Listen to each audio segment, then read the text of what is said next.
Olá, sejam bem-vindos ao quarto episódio do E Agora Doutor, um programa do Eco Medical Center com o intuito de trazer para você, que é a nossa audiência, uma conversa descontraída, mais fácil de se entender. O Eco Medical Center é um centro médico que fica na Água Verde, na Rua Goiás 70. A gente conta com mais de 30 especialidades médicas e todos os exames você pode fazer no mesmo local com muita praticidade. Hoje nós vamos falar sobre o tema saúde mental, o que já vai gerar uma certa polêmica, que tem pessoas que gostam de tratar esse tema de uma outra forma, e a gente aqui gosta de uma polêmica. E vamos conversar tanto dos aspectos psicológicos como também dos aspectos físicos, tá? Então, por isso, hoje nós trouxemos aqui o Dr. Hector, que é clínico geral e faz parte do quadro clínico do Eco Medical Center, e a doutora Aline Menezes, psicóloga, que também faz parte desse quadro clínico tão maravilhoso. Hoje a gente já conta com mais de 193 médicos. A expectativa é terminar o ano na casa de 240 profissionais da saúde atuando com a gente. Já estamos lá hoje com 35 especialidades. E no mês de dezembro agora a gente tem a inauguração da oncologia, a inauguração da nefrologia e a ampliação do serviço do grupo da mama. Passamos agora aí do Setembro Amarelo, que é o tema de hoje, mas no mês seguinte a gente vai falar sobre Outubro Rosa. Então, outro tema que vai ser debatido, vamos trazer bastante conteúdo para vocês. A quem tiver interesse em fazer perguntas, que a ideia aqui é tratar muito as dúvidas de vocês, peço que entrem em contato através do nosso Instagram, @ecomedicalcentercwb, e coloquem lá todas as perguntas e dúvidas que vocês tenham, independente do tema. O nosso papel aqui vai ser trazer para vocês esse esclarecimento técnico numa linguagem fácil de entender. Quem quiser marcar um exame, uma consulta ou quiser saber um pouco mais do Eco Medical Center, pode ligar na nossa central telefônica, que é 41 3123 6550, ou acessar o nosso site ecomedicalcenter.com.br, e lá vocês vão saber tudo que a gente vem oferecendo. O nosso foco lá é trazer realmente um serviço médico de excelência, onde o paciente possa fazer tudo no só lugar e o corpo clínico também possa trocar muita informação, falar sobre quadro clínico, falar sobre o caso de alguns pacientes. Então essa proximidade de ter tudo em um só lugar traz essa facilidade não só para o paciente, como também para o corpo clínico, que atua de forma integrada, ágil e facilitada. Então sejam muito bem-vindos a mais um episódio de hoje, e agora eu abro a palavra aqui para o Dr. Hector para que ele possa se apresentar e logo em seguida, doutora Aline. Boa tarde, o meu nome é Hector Gutierrez e sou generalista, né? Mais conhecido como clínico geral. E estou há 4 ou 5 meses trabalhando na Eco, né? E realmente é um desafio profissional, até diferente do convencional, né? Então isso está aí, a preocupação com um tema que está muito presente no dia a dia, mas ainda muito místico, muito discriminatório, né? Porque saúde mental é um termo muito forte, né? E eu, particularmente, até pela minha experiência clínica, eu prefiro falar em saúde emocional, transtorno emocional, distúrbio emocional. Isso minimiza e aproxima mais o paciente do médico. Perfeito. Doutor Hector, há quanto tempo você está atuando como médico na sua carreira? Ainda bem que eu lembro. Entrei na Faculdade de Medicina em 1962, católica, e me formei em 67, né? Aí minha primeira residência foi o interior. Uhum. E talvez impulsionado porque realmente é lá que é a verdadeira residência para o profissional da medicina. É o Brasil de verdade, né? Exatamente. Porque há um termo, inclusive, que não tem uma tradução. Não achei na etimologia a palavra hiposquilia, né?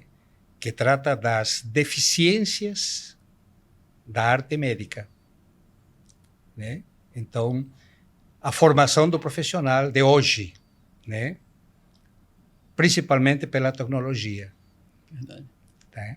Então, muitas vezes nós nos traímos e tratamos nossos pacientes muito roboticamente, né?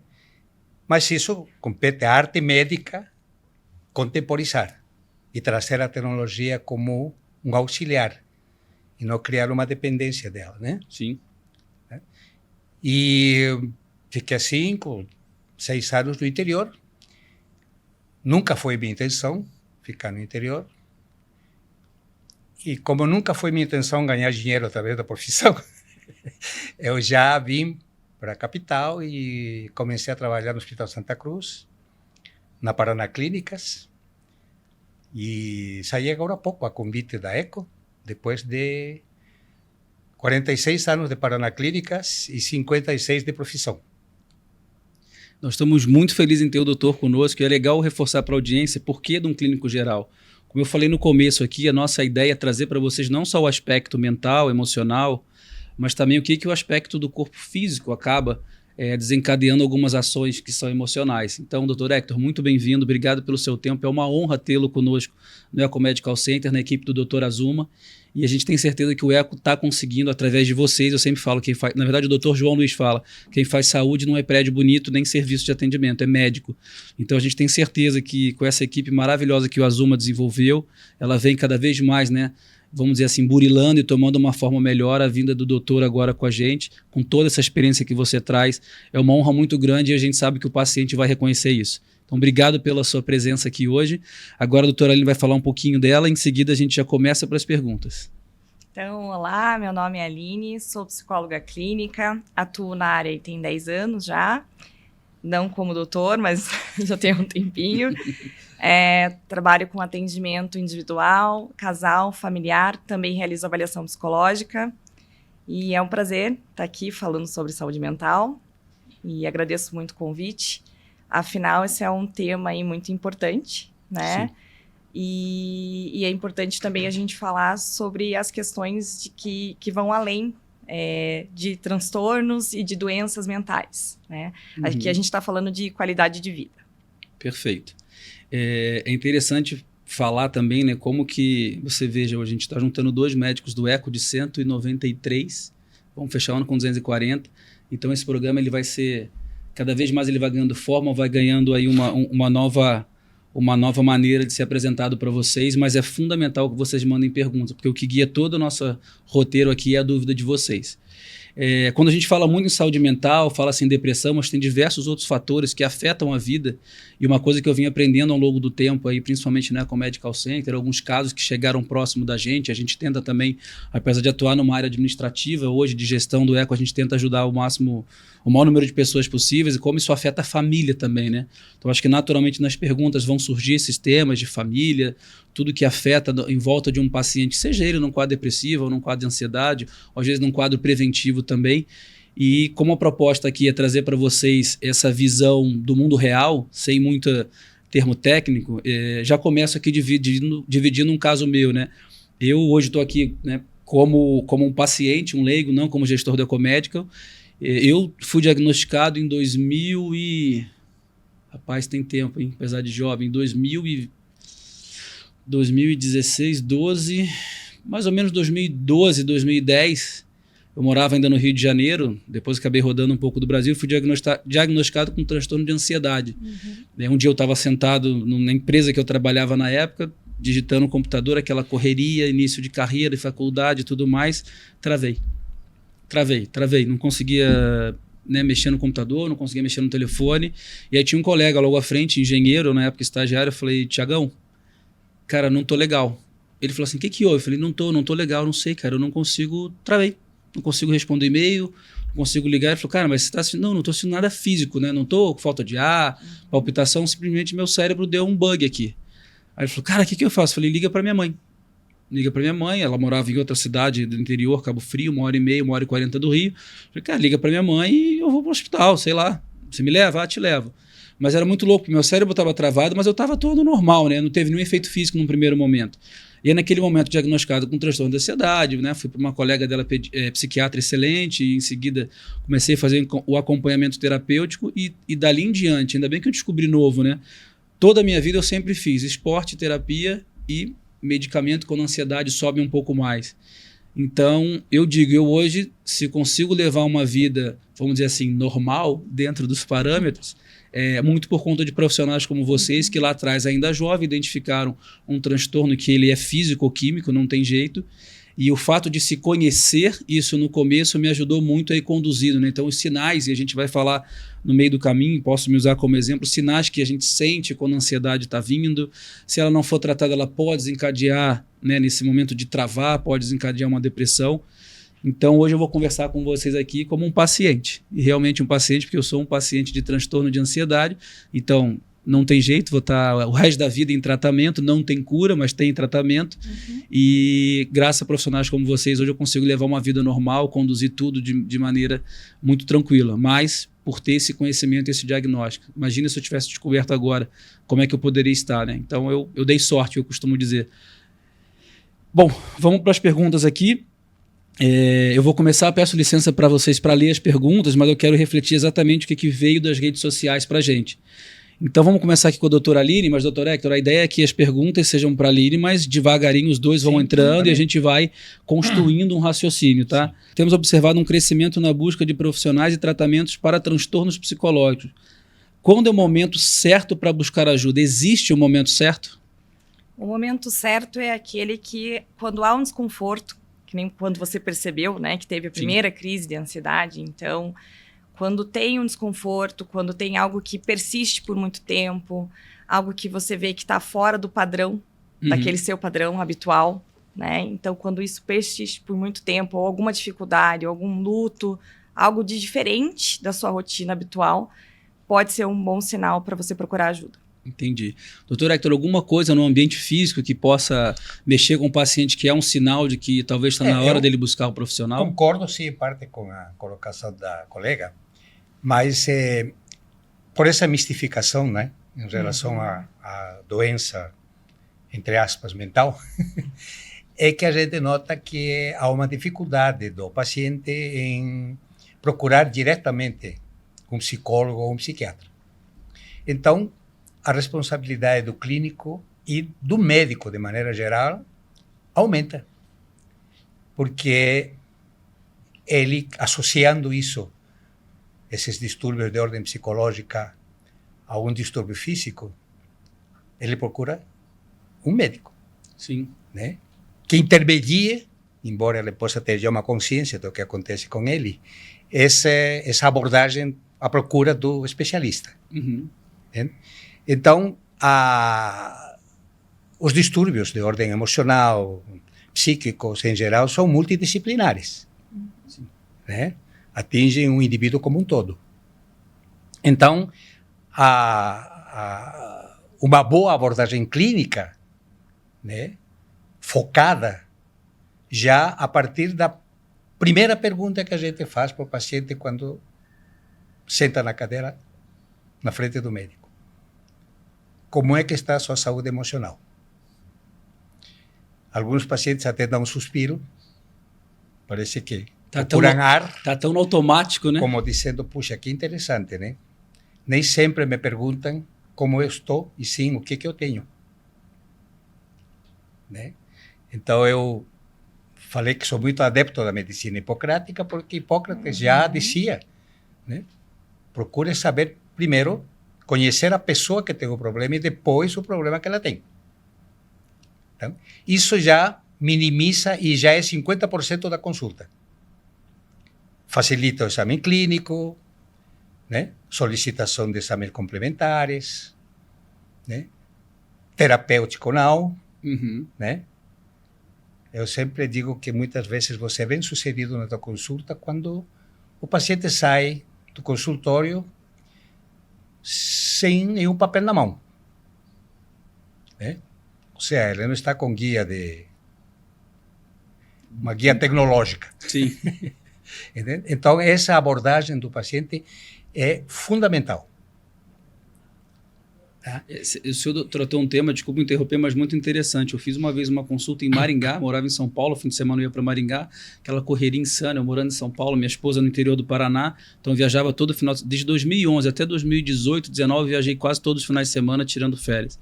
Porque eu morava em São Paulo, enfim, viajava o Brasil e final de semana eu ficava em casa. E essa época ela morou em Maringá, eu fui num médico lá, um japonês, eu não lembro o nome dele, porque isso foi em 2017, 18, talvez 2018.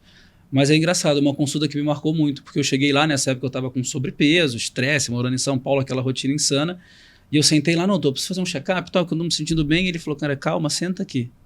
Levantou, puxou a cadeira. Eu já cheguei no consultório falando, né? Que era crise da ansiedade. E aí ele falou, senta aqui, me conta um pouco da tua rotina. E é engraçado que ele foi me provocando de uma maneira que ele foi desconstruindo aquela coisa do eu preciso saber se eu tô bem para ir embora. Sim. Eu saí de lá sem um exame de nada. Ele falou, você não tem nada, você precisa tomar vergonha na cara. Você precisa... E brincou com outra coisa, você precisa cortar tudo que é o branco, né? Farinha, açúcar, sal, tudo em excesso. E explicando isso. Mas ele falou que você precisa tomar vergonha na cara. Você é novo, na época tinha 35 anos de idade, 34. Você precisa entrar na academia, você precisa ter rotina, você precisa dormir bem. Você precisa cuidar de você que você ainda tá jovem. Então ainda dá tempo. Mas se você não cuidar de você, ninguém vai cuidar. E é muito o que você falou. Eu saí dali tão derrubado que ele me esculhambou, né? A verdade é essa. Mas eu falei, cara, esse mudou um pouco mesmo.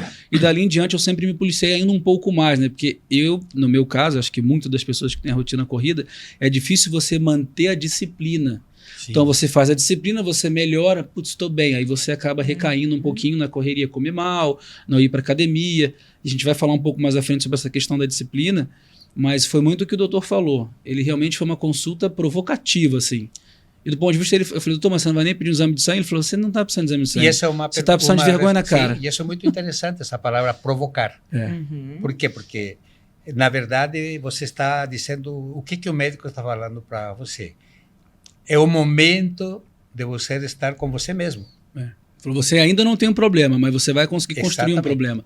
Foi uma das consultas melhores que eu tive, assim, durou 40 minutos, quase uma hora. Ele realmente investiu tempo ali naquele e tanto saí marcado de lá que nunca mais esqueci. Então eu sempre tento manter uma rotina mínima, óbvio que as agendas elas têm momentos na vida diferentes, mas eu tento sempre manter essa disciplina. E acho que é o problema de quem está em casa, né? Você conseguir equilibrar esses pilares com filho, com trabalho, enfim, com um monte de coisa para fazer, com estudo, não é fácil. Mas gostei dessa parte do paciente sair do consultório não necessariamente com guias, né?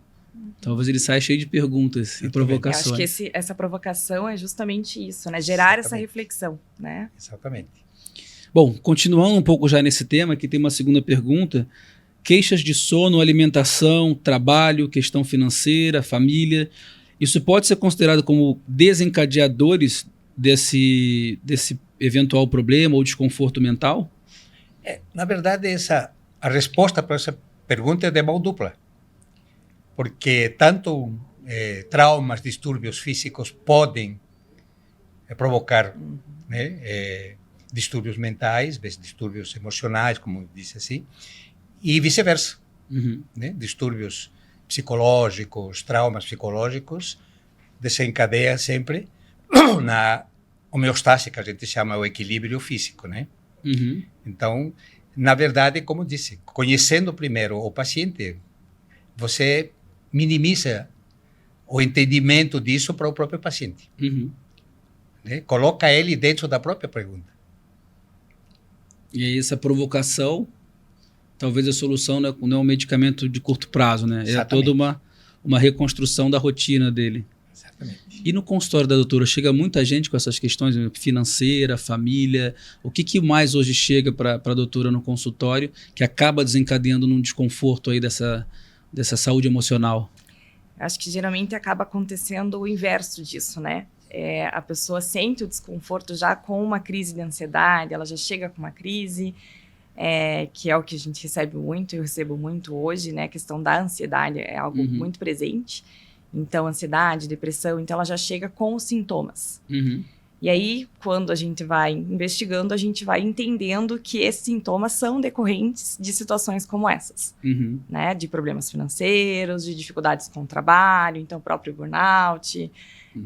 Então, acontece bastante isso. Aí, pegando um pouco desse tema, né? Falamos sobre preconceito no começo, né? Como a saúde mental, a saúde emocional, ela trata de um preconceito muito grande. Eu tive casos na família também, de avós e tal, que falaram isso, vamos fazer uma terapia, porque eu acho normal, a pessoa vai ficando mais idosa, e aí ela vai parando de trabalhar. Minha avó foi extremamente produtiva a vida inteira, então ela parou de trabalhar muito idosa. E aquilo realmente, quando ela falou, agora eu vou parar de trabalhar, ela vendia roupa, né? Então ela comprava roupa, fazia parte, que ela falava que ela que inventou, ela faleceu tem 3 anos, mas ela falava que ela que inventou a customização, porque ela comprava roupa na feirinha por R$5, fazia os bordados super bem e vendia uma blusinha por R$150 em 10 de 15. Então ela costumava falar que ela que criou a customização e ela que criou o financiamento, né? Eu dava esse crédito para ela.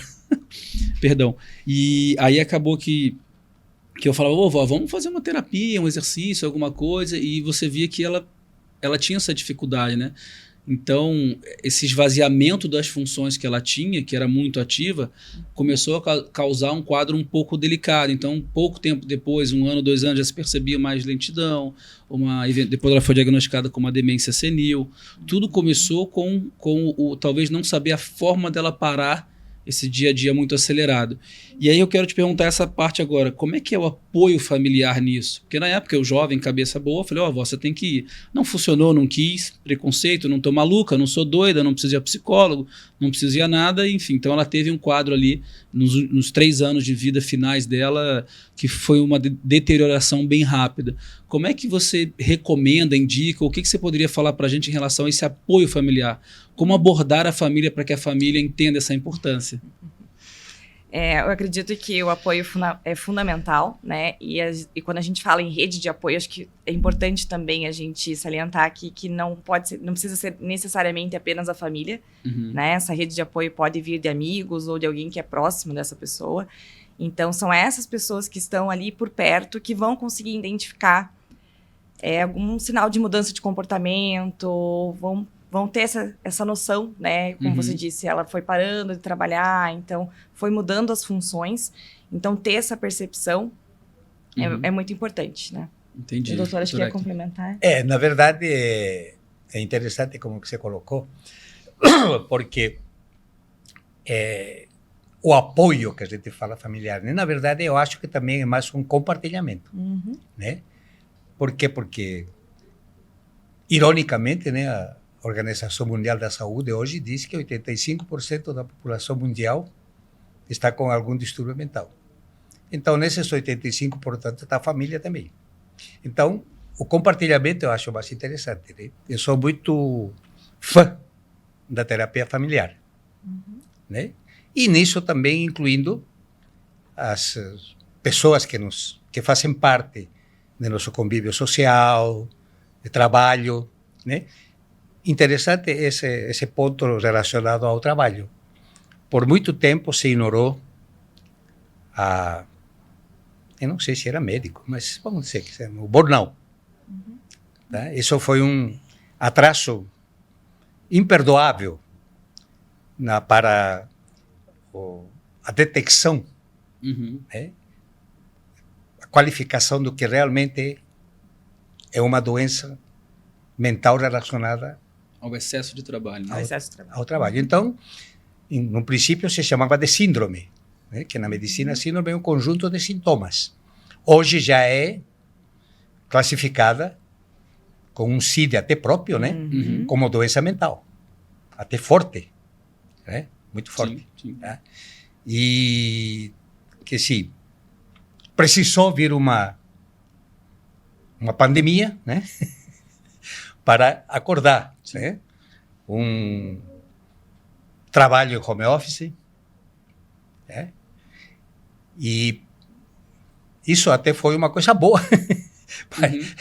Unir um pouco mais as famílias, né? Sim.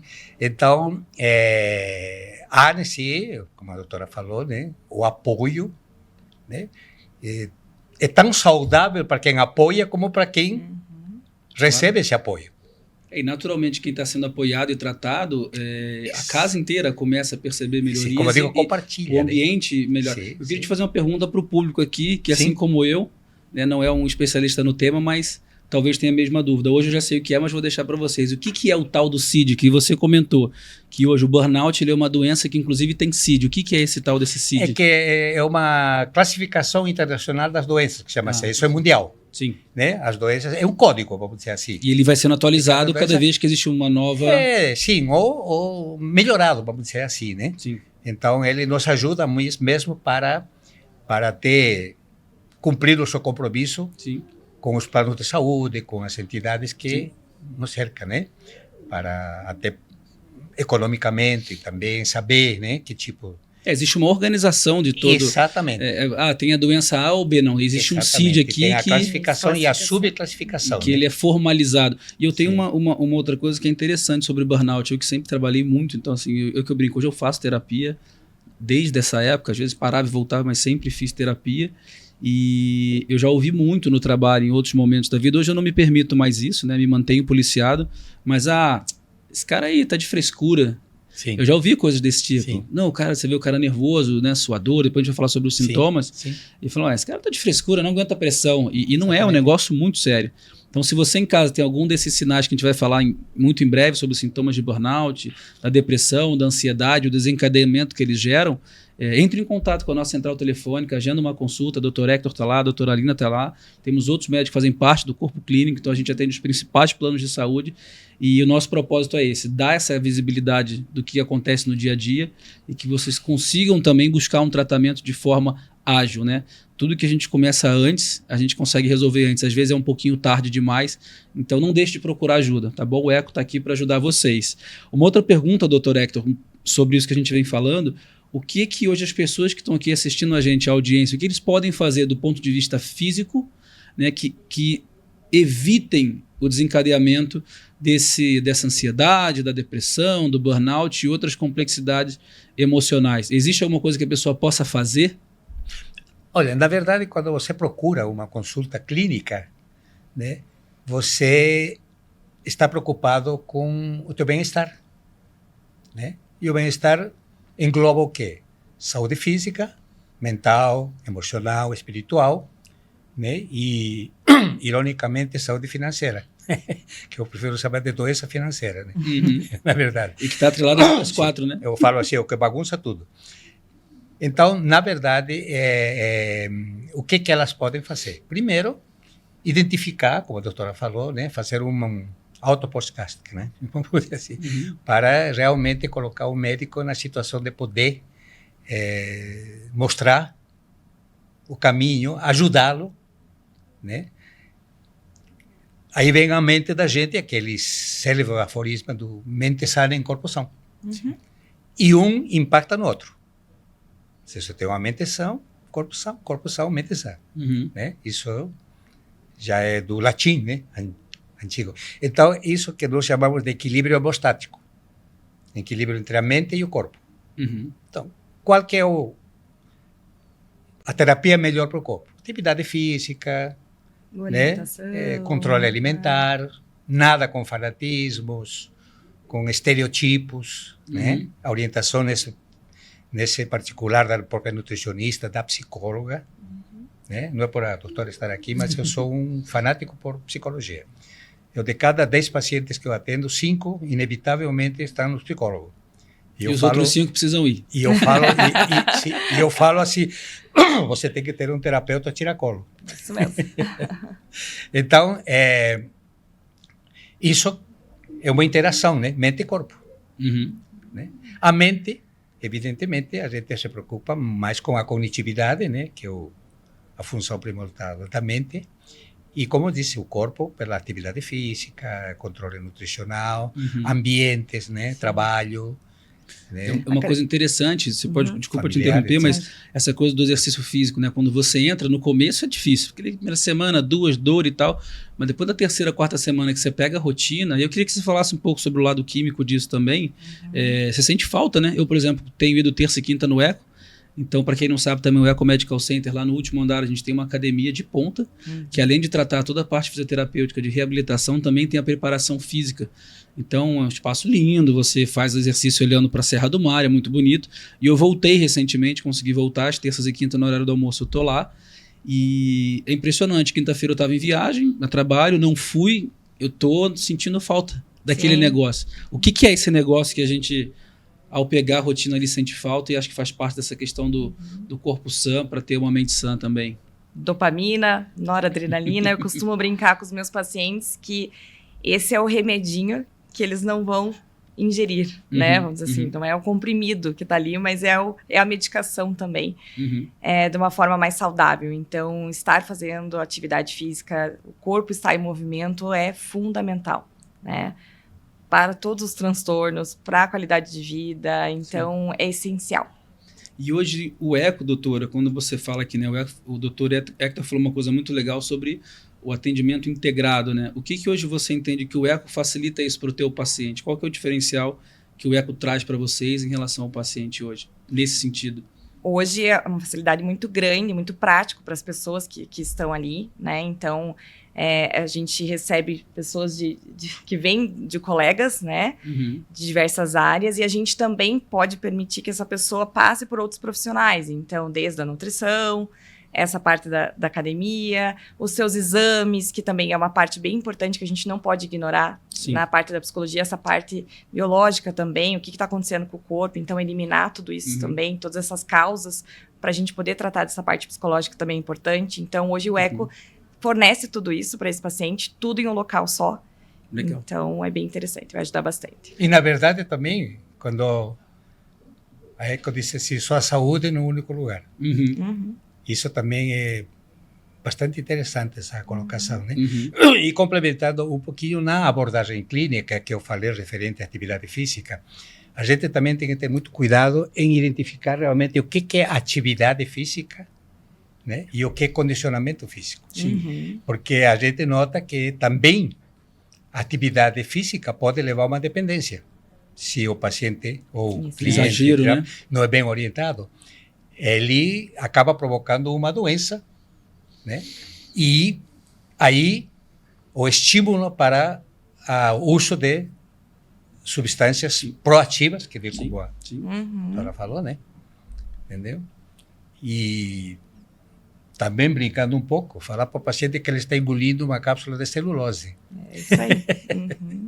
Então, é esse cuidado, né? Saber o que é um condicionamento físico, o que é uma atividade física. Sim. Na verdade, toda atividade física requer um condicionamento físico. Né? Daí a necessidade do atestado médico, né? Onde o médico alerta sobre todas essas situações, né?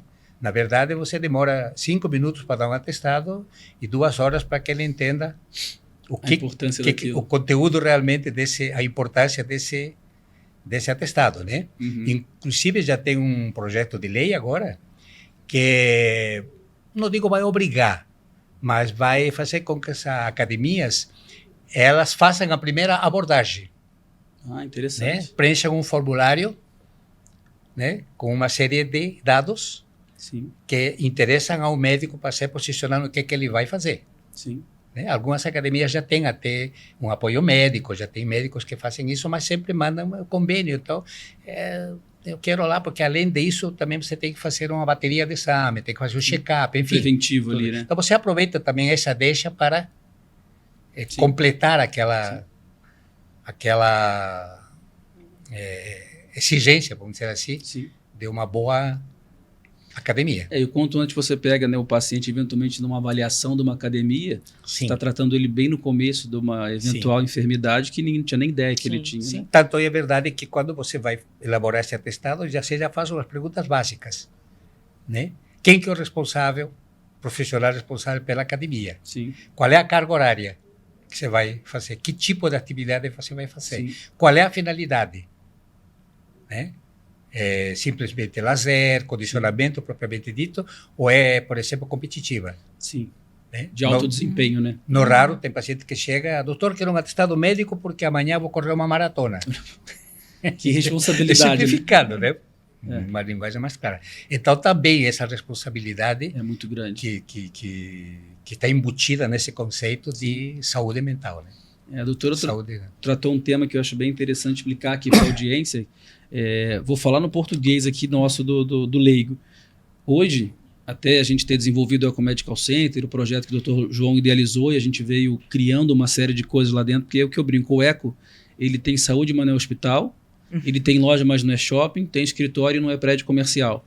Então, realmente, eu sempre falo isso com muita humildade, mas no Brasil não existe nada igual. Então, existe uma curva de aprendizado grande nesse 1 ano e 3, 4 meses de vida que o Eco completou de inaugurado, da gente montando algumas coisas. Então, hoje você está numa emergência. Estou com uma dor aguda no abdômen, uma dor forte. Corri para uma emergência. Lá na emergência você vai ser triado por um clínico geral, provavelmente. Esse clínico vai te pedir uma bateria de exames. Você vai fazer lá exame de sangue, exame de imagem, enfim, alguns exames. Você vai aguardar esse resultado sair e você vai voltar para atender com esse médico ou um especialista. É o que acontece. Hoje, quando você vai no consultório de um médico e você não está com nenhuma dor aguda, você vai no consultório do médico, aí ele pede uma guia, aí você liga para o plano, aí você marca o exame, aí a clínica está cheia, você marca para um mês depois, aí você recebe o laudo, você não vai pegar porque está na correria, aí você vai voltar na mesa do médico 2 meses depois, que eu costumo dizer, que seja um mês, vamos ser otimistas. Aquele quadro que você estava 1 mês atrás, 1 mês e meio depois, 1 mês, ele pode ser outro quadro. Óbvio que o laudo do exame é o laudo daquela data, mas o quadro pode ter mudado. O que o Eco desenvolveu foi isso. Você consegue, numa consulta eletiva preventiva, e a estrutura foi montada para que os exames, se necessário o médico identificar, eles possam ser feitos no mesmo local, na mesma hora. Então o paciente chegou lá, nesse sentido efetivo, assim, naturalmente ele pode estar se sentindo bem, não tem nada demais, uma consulta de rotina. E aí o médico avaliou na anamnese, né, na análise inicial dele, que ele está com alguma coisa que o médico ficou desconfortável, ele vai ligar no nosso concierge, vai solicitar um encaixe de exame, um hemograma, um exame de sangue ou imagem para a hora, e você vai fazer o exame na mesma hora. Óbvio que se for um exame que tem preparo, não. Mas mesmo tendo preparo, a gente traz essa agenda para frente. E aí na mesma hora você pode voltar para o consultório, ali 1 hora depois de já ter o laudo na mão e o médico fechar o teu diagnóstico. Então esse é um diferencial que a doutora falou em relação aos exames, é você poder fazer tudo em um só local, sem estar no ambiente hospitalar, sem estar numa emergência, eventualmente exposto a outras doenças. Então você entra com um incômodo abdominal e pode eventualmente ser contaminado com alguma outra doença contagiosa. Então o Eco ele criou essa dinâmica um pouquinho diferente, que dá esse conforto para o paciente fazer tudo num só local, e o serviço do concierge, do Eco Agiliza, faz toda essa liberação para o paciente, encaixa o horário dele. Uma outra pergunta que eu queria dar continuidade aqui, que é muito interessante, é esse caso da minha avó, né? Quando o paciente ele oferece essa resistência de não quero ir, não sou maluco, não sou doido, isso é frescura. Existe, doutor, alguma coisa que quem está nos assistindo em casa possa fazer, alguma técnica, alguma condução para que ela consiga ir convencendo esse paciente de procurar uma ajuda de um psicólogo, de um clínico geral, ou enfim, algum profissional de saúde? Existe alguma técnica que ele possa fazer? Não existe nenhuma técnica pronta, né? Vamos dizer assim. Mas eu acho que é bem importante você tentar mostrar a importância para aquela pessoa de estar procurando uma ajuda. Então, talvez ir mostrando para ela o que tem acontecido de diferente, as mudanças que você tem percebido nela. Uhum. Então, eu acho que trazer fatos é bem importante para conseguir levar essa pessoa a pedir ajuda profissional. Então, talvez se dispor também a ir junto, a estar acompanhando essa pessoa, pode ser bem importante. Esse caso da empatia é muito legal, né? De ir junto. Eventualmente não só ir junto para levar, mas participar junto. Sim, estar presente, né? Você viu um ponto interessante. Quando eu tive transtorno de ansiedade, aí fui lá médica, né? Falou, no primeiro momento, medicamento para baixar aquela ansiedade toda. Aí depois, agora vamos fazer uma terapia. Na época, muito novo, terapia, tô bem. E aí, mas eu falei, não, vou. Até porque eu não quero passar essa crise de novo. E na época, minha mãe foi junto. Ela falou, não, nós vamos junto, filho. Aquilo realmente me deu um conforto muito grande no começo. Depois eu toquei sozinho, mas no começo a coisa de pegar na mão e levar, nós estamos juntos, sem dúvida foi importante. Agora que a doutora falou, eu me lembro disso. Talvez se ela não tivesse ido junto comigo, teria sido um pouco mais difícil, eu teria que entrar numa segunda crise de ansiedade. Ela falou, não, realmente eu preciso ter esse acompanhamento terapêutico aqui. E uma outra coisa que eu acho legal, eu queria que você falasse um pouquinho. No meu caso, que é a ansiedade, aí estamos falando de 85% da população tem algum tipo de transtorno diagnosticado ou não diagnosticado, que é pior. A minha terapeuta falou um negócio, olha, Patrick, você faz muito esporte, muito desempenho, então eu sempre gostei de fazer luta, jogava muito futebol, não na qualidade, na quantidade, mas gostava de jogar bola. E ela falou, olha, você precisa também ter algum outro tipo de dinâmica na tua vida que te desacelere, que não adianta você fazer só esporte de alto impacto, onde você, né, joga aquele estresse para fora. O quão importante é aliar, além desse esporte, que ele é físico, com algum outro esporte, algum complemento mental. Na época ela falou muito sobre isso comigo, fui procurar yoga e tal, tive muita dificuldade em fazer meditação na yoga. Imagina um cara com transtorno de ansiedade ter que meditar. Mas, assim, aquilo foi muito difícil. Mais difícil do que para academia foi meditar para mim. Mas devagarinho eu fui aprendendo. Não aprendi ainda, tenho muita dificuldade, mas eu me esforço nisso. O quão importante é buscar, além do esporte de alto impacto, que gera todas as substâncias que você falou, de alguma coisa mental. Quanto é esse equilíbrio? Eu acho que é extremamente importante. A gente não pode esquecer também de ter esses momentos, né? De parar, respirar, se conectar consigo mesmo. Então, ter essas pausas, ter esses momentos de descanso são essenciais, né? Só que eu também acredito que cada pessoa é um indivíduo e tem as suas particularidades, então também é bem importante a pessoa descobrir aquilo que lhe faz bem. Né? Então não tem uma receita pronta. Então, de repente, vai todo mundo fazer yoga, que yoga, né, é o caminho certo para poder desacelerar e se acalmar. Não é bem por aí, né? Eu acredito que a pessoa tem que descobrir aquilo que lhe faz bem. Então, se é a leitura de um livro, se é o momento de estar com a família, lazer, um pet, o que te faz bem, né? Esse é um ponto importante.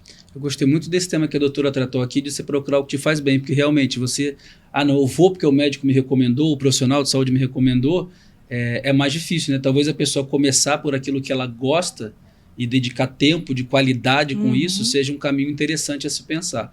Então, se você em casa está sentindo algum dos sintomas ou está vivendo alguma das coisas que a gente está falando aqui, não deixe de procurar o telefone do Eco, não deixe de entrar em contato com a gente, porque a gente vai, da melhor maneira possível, conseguir aí, conseguir não, né? Mas vamos se esforçar muito e tentar, através de toda uma junta médica, ajudar vocês. Ou alguém da família também, né, que possa estar passando por um momento. Vamos lá no Eco, ambiente bem humanizado, totalmente deshospitalizado. A gente não tem leito, não tem ambulância, não tem emergência. E tudo isso foi pensado justamente para poder oferecer um ambiente não hospitalizado, né? Então tem galeria de arte, piano de cauda, música ambiente, ambiente monitorado para quem tem pessoas da família da terceira idade lá, o ambiente é todo monitorado, estacionamento no local, segurança, concierge, para criar esse ambiente não hospitalizado.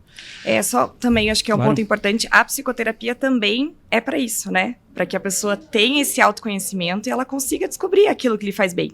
Porque em muitos momentos talvez ela não saiba dizer. Né? Quando ela é perguntada, ela não vai saber dizer. Poxa, o que me faz bem? O que eu gosto de fazer?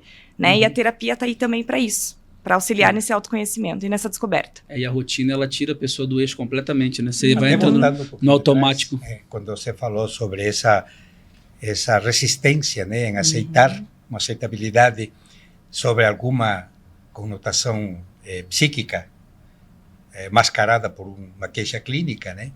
Talvez esteja muitas vezes relacionada também com o medo, vamos dizer assim, da medicação. Porque sempre a medicação para tratamento, para acompanhamento, enfim, de um distúrbio mental, é sempre vista como vou ficar dependente, vou me viciar, né? Então, essa resistência é importante. Daí você tem que contemporizar, né? Medicina alternativa, né? Então, você minimiza isso e se junto com um ansiolítico, junto com um antidepressivo, você indica uma acupuntura, né? Indica uma fisioterapia, enfim, você realmente consegue essa adesão, né? E também, talvez, quando você receita um determinado ansiolítico, né? Hoje os psiquiatras estão com raiva dos clínicos, né? Porque pelas circunstâncias nós estamos aprendendo a receitar substâncias que eram privativas do psiquiatra. Né? Então, grande parte do tempo da nossa consulta é fazer o papel de psiquiatra. Né? Indicar os pormenores, etc. lá, e, pela exiguidade do tempo, muitas vezes, incentivar a ler a bula.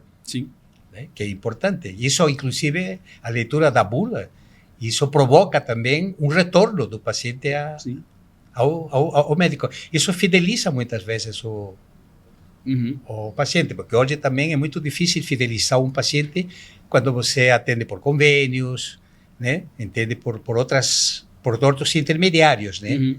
Que o ideal seria sempre que o médico, aliás, quando o paciente fideliza o médico, ele já fala, meu médico. É verdade. Né? E ele, por extensão, é o médico da família. Né? Então, também isso é altamente gratificante, porque aí, como a pergunta que você fez anteriormente, né? O apoio dos amigos, familiares, está dentro desse contexto. Você sabe que o seu doutor tratou de um tema que eu queria trazer aqui para o público, que é muito interessante, né? Eu estou agora no setor da saúde, aí atuando já tem uns 3 anos, e uma coisa que faz todo sentido, mas ninguém hoje valoriza muito, que é péssimo, e o Eco vai resgatar isso, é uma questão de honra resgatar. Não só de honra, mas como também resolutividade, né? Então, qual que é o papel hoje do clínico geral? Né? Fala-se de um generalista, como o doutor colocou aqui. Vamos falar no português de hoje? É o coach da saúde. Essa coisa de coach está meio polêmica, mas é o coach da saúde. Então, eu gosto de usar o exemplo prático. A pessoa está com dor de cabeça. Aí o que ele quer fazer para economizar tempo? Ele liga no plano de saúde. Ah, onde é que eu sou credenciado? Ah, no Eco. Ok, aí ele liga na central telefônica do Eco. Quero falar com o neurologista. Tá bom, marca o neurologista dele, daqui a um dia tá lá, marcamos, fizemos um encaixe, a pessoa está com queixa de dor, uma dor leve, como eu falei, nós não temos emergência, a paciente vai no o neuro faz todos os exames nele, pede isso, pede aquilo, pede um monte de coisa, ele volta lá uma semana depois, o médico olha e fala, você não tem nada na cabeça. Aí ele fala, pô, então deve ser oftalmológico, né? Aí ele, marca o oftalmologista. Aí vai lá, o oftalmologista faz exame da parte posterior, parte anterior, não tem nada nos olhos. Aí ele vai e marca lá uma consulta com o dentista. Aí o dentista faz lá a panorâmica, não tem nada nos dentes. Aí ele vai procurar um clínico geral e descobre que ele está com quadro de ansiedade, qualquer coisa. Então essa dinâmica de hoje ela não faz o menor sentido. Eu não sou médico, mas eu sou hoje um gestor, então eu penso muito na eficiência do tempo, na eficácia do tempo. E não faz o menor sentido essa figura do médico da família ou do clínico geral ter se esvaziado ao longo do tempo. Graças a Deus ela está voltando de novo a ter o destaque que merece. O Eco vai se dedicar muito nisso e falo para vocês. Vá no clínico geral primeiro. Sabe por quê? Porque ele é o teu coach. Ele vai avaliar, vai fazer a tua anamnese e falar, olha, o teu caso é neurológico. Então você vai economizar uma hora absurda de em 50 médicos para tentar fechar um diagnóstico que no final poderia ser um quadro emocional. Óbvio que a gente pode também no Eco oferecer uma maneira onde você vai ser tratado como uma junta médica. Mas sem dúvida alguma, você procurar em primeiro momento, um clínico geral, vai evitar em muito você perder tempo. Então procure um bom clínico geral, a gente tem um corpo clínico excelente, como eu disse, Dr. Hector aqui, quase 50 anos de profissão atuando, então deve ter alguma experiência com todo tipo de coisa que você deve ter visto. Saúde mental boa. Saúde mental boa, ele está bem, né? Tá tomando os remedinhos em dia. Medicina alternativa. Medicina alternativa. E então assim, fora de brincadeira, procure um clínico geral. Porque é um sistema de triagem natural, então não tem por que você perder esse tempo de tentar se automedicar, vai para lá, volta para cá e toma o medicamento errado, porque meu amigo tomou. Eu sempre falo aqui no programa o tal do Dr. Google, não, porque eu joguei no Google, ou joguei no grupo do WhatsApp da escola e a filha da minha amiga, Cara, isso é uma Mas insanidade. isso que você colocou muito interessante, porque 50% mais dos pacientes que procuram diretamente a especialidade, eles caem na contramão. Sim. Caem no clínico geral. Né? E muitas vezes já semi-diagnosticados. E às vezes medicado com medicamento que não seria o mais adequado. Você tem que fazer o desmame. E já desmame. com o envelope na mão. Por quê? Porque geralmente quem vai analisar esse exame pedido pelo especialista é o clínico. Porque ele não tem esse acesso que tem ao clínico. Sim. Né? Sim. Ele fica, aliás, aquela história da tecnologia também, né? Ela provoca ansiedade também. Exato. O excesso de informação é ansiedade. Se eu peço uma tomografia para você e o laudo vai sair daqui 5 dias, nesses 5 dias, se ele já estava ansioso, né? Então, são algumas coisas que, como digo, estão na metroma e, nesse sentido, a tecnologia tem, entre aspas, né, que me perdoem os tecnólogos, atrapalhado bastante a arte médica. Sim. Né? Sim. E o paciente tem, por outro lado, procurado também mais o sentido humano em relação à sua própria saúde. Sim. Né? E eu sempre digo assim, não é o exame que diz o que você tem. Até porque qualquer exame que você pede tem que ter uma evidência clínica. Uhum. Então, você nunca pode falar para um paciente, não, você não tem nada porque a tua tomografia está ótima. Que bom, doutor, mas eu continuo sentindo aquela dor. Então, vamos fazer uma ressonância. Estava comentando um pouco antes com a doutora aqui, que é interessante que isso nos leva a um raciocínio até um pouco esdrúxulo, né? Por que eu vou palpar um abdômen? Por que eu vou escutar um coração? Um pulmão, se eu posso pedir uma ultrassonografia. Se eu noto que o coração não está muito legal, vou pedir um ecocardiograma elétrico? Sim. Então, isso aí é perca de tempo. Esse é o pensamento tecnológico focado na medicina. Uhum. Quer dizer, a tecnologia invadindo a arte médica. Uhum. Então, isso também impacta diretamente na saúde emocional. Tá? Então, tudo é meio na contramão. Estava comentando com a doutora que, da nossa profissão, tudo é subjetivo. A objetividade, muitas vezes, caminha na contramão. Né? E faz com que o paciente identifique no seu corpo como um todo. E se parte dele. Às vezes eu digo, como é que está sua digestão, seu aparelho digestivo?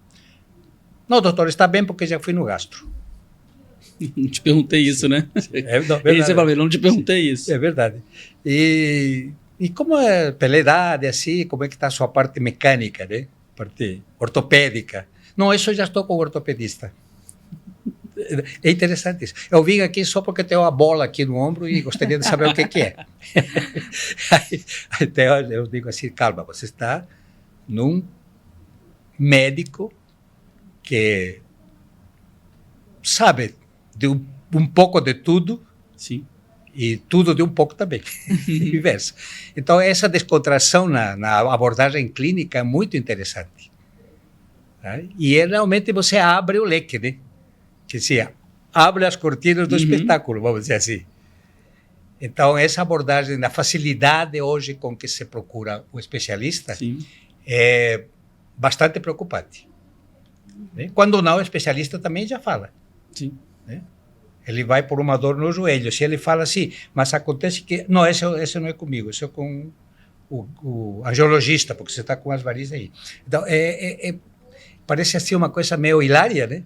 Não, mas encurta o caminho. Né?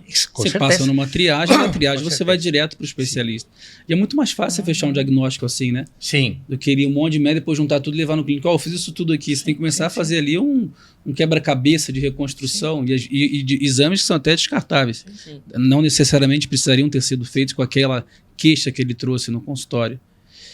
Nós vamos caminhar agora para a parte final, então eu vou trazer alguns relatos de paciente, tá? Sim. E para que vocês respondam de forma bem objetiva e depois a gente vai partindo para a conclusão. Então, primeiro, doutor Hector, o paciente aqui está dizendo o seguinte: convivo diariamente com pessoas depressivas e tenho medo de ser afetado por isso. Como sou capaz de diferenciar sentimentos normais dos de risco para que, de fato, isso possa caminhar para uma depressão? Eu acho que tem que começar, talvez a doutora possa falar melhor sobre isso, mas eu acho que procurar minimizar esse convívio. Né? Porque como as situações de estresse, as situações mentais como um todo, elas são tão contagiantes como uma virose e uma bacteremia. Né? Com um agravante, que não são físicas. Entende? Então, quando ela está falando assim, ela diz assim, puxa, eu vou ficar mais depressiva do que eu já sou, né?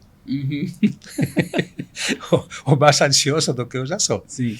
Então, não seria propriamente uma rejeição.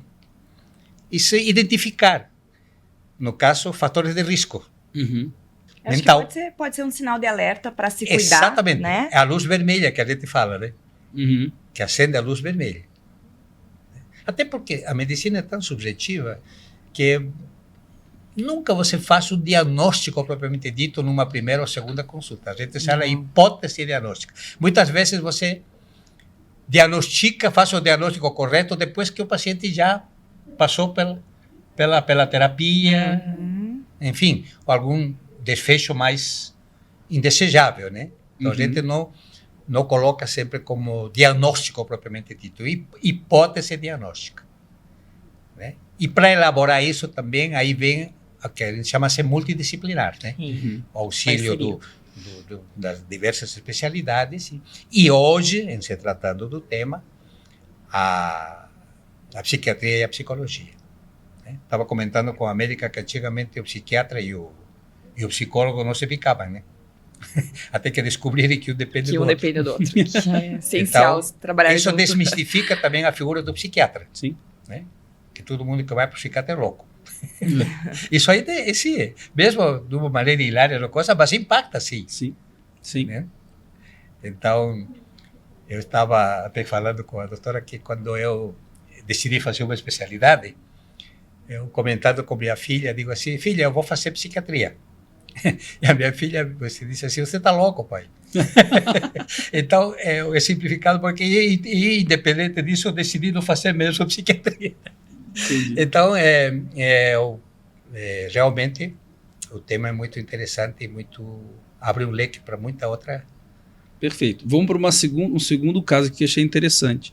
Fui diagnosticada com TDAH, com quase 30 anos. E o período sem diagnóstico fez com que eu tivesse muitas coisas que acabaram se agravando na minha saúde mental e nas minhas relações. Como ir atrás desse prejuízo, doutora? Lembrando o que é TDAH, né? Que é transtorno de déficit de atenção e hiperatividade. Sim. Né? Que eles não precisam estar necessariamente juntos, pode ser só um transtorno de déficit de atenção, sem a hiperatividade, então também é importante relembrar.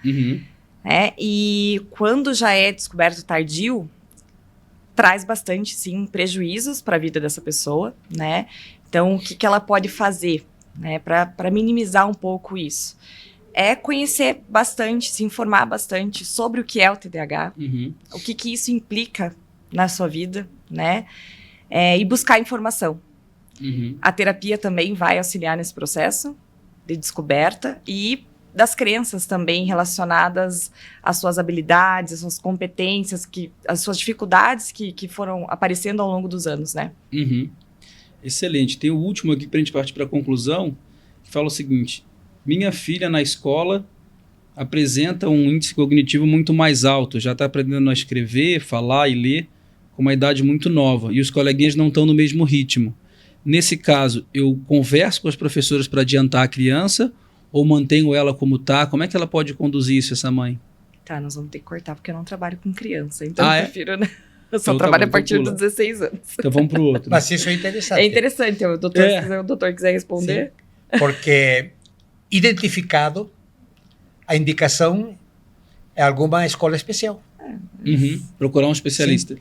O que não se fazia até não muito tempo atrás, quando essas crianças eram catalogadas como problema. Né? Sim. Que perturbavam, que tumultuavam. Sim. E era mais fácil chamar o pai e dizer que ele tinha que tirar o filho da escola. E na realidade pode ser ali uma alta habilidade, uma superdotação. Na própria AT também. Se demorou muito para identificar, porque também havia muita discriminação sobre isso. Né? Sim. Entendeu? Então isso se colocou praticamente antes de se saber realmente o que é, já como uma doença. Descarta, né? Sim, uma doença até incapacitante e também que requeria cuidados especiais. Né? Exatamente. Hoje, inclusive, há uma interação entre o psicólogo, o próprio psiquiatra, através e o neurologista, né? Sim. Catalogada como uma... Psicopedagogo, no caso do sim, implica um contexto. Sim. Porque o objetivo principal é a integração social dessa criança. Né? Excelente. Gente, agora a gente vai partir para a parte final da conclusão. Então a gente vai ter algumas perguntas, como eu falei, do mitos ou verdade. E em cima disso a gente faz o encerramento do bloco. Deixa eu só voltar aqui. Bom, então, doutora Aline, agora entrando no quadro final, que a gente chama aqui de mitos ou verdades. Primeira pergunta. Doutora, muitos acham que a busca pelo tratamento é só para quem já está em algum estágio grave. Mito ou verdade e por quê? Mito, com certeza mito. A gente sabe que a prevenção é fundamental, né, nesse processo. Então, quanto antes você identificar que tem alguma coisa de errado, tem alguma coisa que está te incomodando, alguma dificuldade persistente, é importante fazer essa busca de ajuda profissional. Excelente. Não só com você, mas como alguém da tua proximidade, né? Doutor Hector, já quando falamos sobre medicamentos, o discurso muda, certo? Nem todos precisam usar algum tipo de medicamento para poder voltar ao seu estado saudável. Isso é mito ou verdade? Na verdade, eu vou questionar a questão do mito, né? A gente nunca sabe se é verdade ou é mentira. Então, essa colocação eu não abordo assim muito objetivamente. Sim. É mais explicativa, elucidativa, até para conseguir aquilo que a gente sempre nos deixa satisfeitos, que é a adesão à terapêutica. Perfeito. E depende muito do paciente também, né? Às vezes para um é mito, para outro é verdade e vice-versa. Exatamente.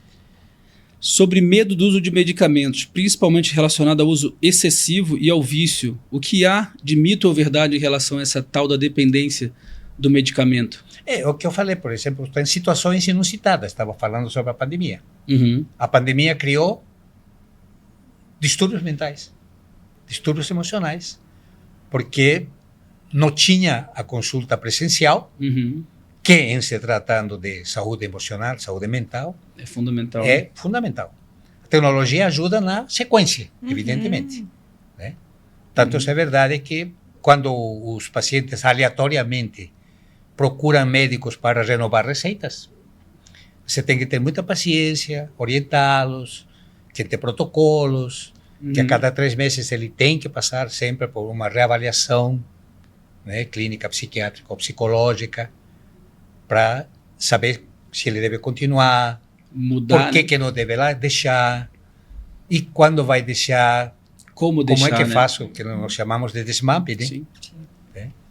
Aí já me perguntaram assim, por que desmame? O que é desmame, doutor? Eu digo assim, bom, você tem filho? Dava de mamar. Quando era o momento certo, entre aspas, dele deixar, você simplesmente dizia de agora em diante não, ou você enganava ele. Você constrói isso. Entre aspas, exatamente. Desmame. Porque na verdade é ele que vai deixar. Sim. Não é você que vai fazer com que ele deixe. Sim. Né? Sim. Então isso é também uma colocação bastante Interessante. cultural até, né? Uhum. Que ele chama-se adesão, né? Ao tratamento, né? Entendi. Doutora Aline, outra preocupação dos pacientes é com relação à alta do processo terapêutico. Muitos acham que não existe essa tal cura. É mito ou verdade? Também não vou entrar nem no mito nem verdade, né? Mas eu acredito que a gente não trabalha com a cura, né? O nome cura, né? Uhum. Então também é preciso desmistificar esse nome, né? Uhum. O que a gente trabalha é com uma remissão e uma diminuição dos sintomas. Então a gente não trabalha com a cura dos transtornos, mas sim com a diminuição desses sintomas. Perfeito. Eu costumo até sempre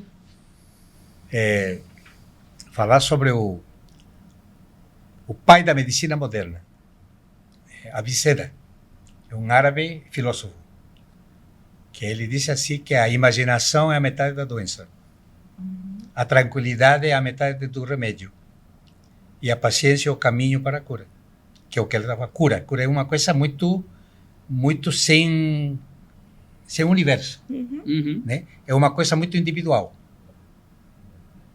Muitas vezes até o paciente fala isso. Doutor, não preciso mais tomar esse remédio porque eu estou curado. A conceituação de cura dele é que recuperou o bem-estar. A você compete, evidentemente, ilustrá-lo melhor sobre a necessidade da continuidade ou não, Uhum. né? As alternativas, enfim. Então, também essa é uma colocação bastante subjetiva. Sim. Cura. Engraçado, né? Fala sobre aí do lado espiritual de transmutar, né?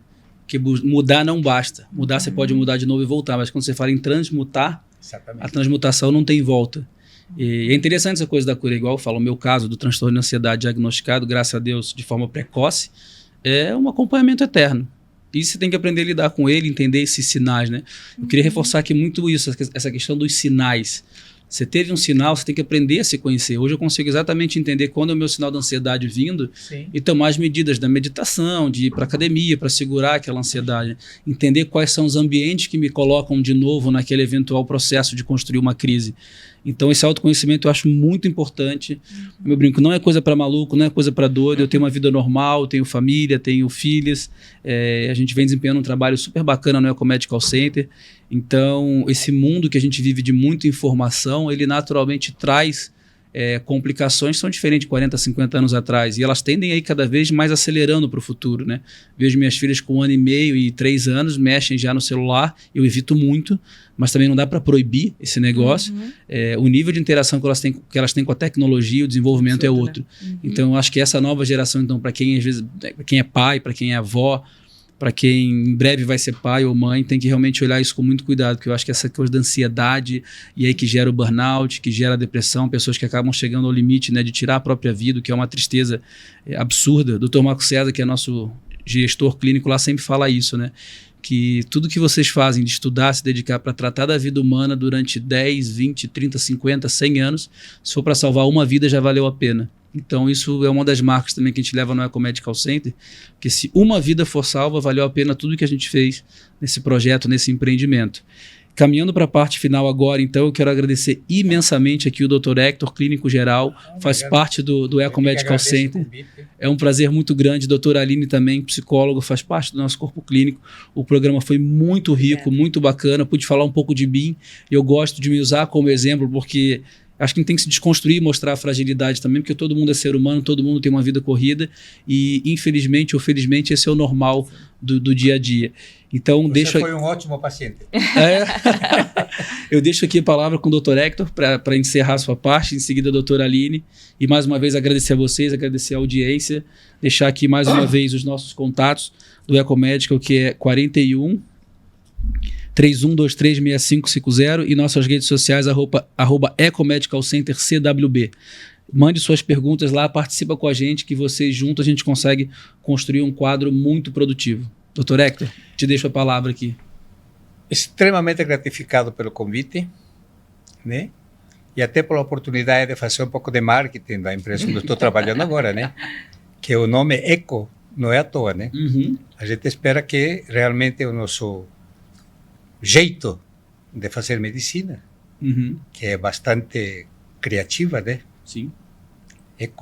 Ecoe no contexto do cuidado da saúde de maneira mais abrangente. Perfeito. Obrigado. Doutora Lili? Quero agradecer novamente. Acho que falamos aqui sobre bastante coisa importante, bastante pontos, né, relevantes para a saúde mental. E estamos à disposição no Eco. Só nos procurar, né, doutor? É verdade. É isso, ótimo. Obrigada. Obrigado a toda a equipe do Eco Medical Center, o marketing aqui sempre maravilhoso, preparando a pauta para a gente, o time que está lá na operação agora, atendendo. Mês passado foram um pouco mais de 6.500 pacientes que fizeram consultas, mas que transitaram no prédio foram 9.600. Há um ano atrás a gente não tinha 10% disso, então é muito gratificante e a gente só consegue isso hoje porque tem vocês no corpo clínico. E aí uma frase que eu queria deixar no encerramento, que eu li, acho bem bacana, que fala o seguinte, né? A ansiedade é a preocupação do que tem pela frente, a depressão é um peso que se carrega do passado. Então procurar viver o hoje, se tratar, se cuidar, academia, alimentação, procurar profissionais, procurar o Eco, se a gente puder ajudar vocês vai ser um prazer muito grande. É isso, vamos tentar viver um pouquinho mais o presente porque a vida é curta e a gente tem que aproveitar bem. Obrigado a todos vocês. Pode falar. Então, o Dr. Hector hoje vai fazer o encerramento. Uma coisa interessante se tratando da Eco, né? Que nós estamos com a cultura da inovação. Perfeito. E isso tem chegado à Eco como uma constante. Né? E talvez isso faça a diferença realmente. A gente espera que sim, né? O que eu falo hoje em dia, empreender, construir, se reconstruir, desconstruir, Exatamente. reconstruir o tempo inteiro. Não tem mais regra. A gente tem que estar preparado e ganha o jogo quem se adapta mais rápido. Essa é a nossa dinâmica do dia a dia. O que é certo hoje não necessariamente é o certo de amanhã. A gente tem que estar o tempo inteiro se desconstruindo. Gente, muito obrigado pela audiência. Esperando você aqui em breve.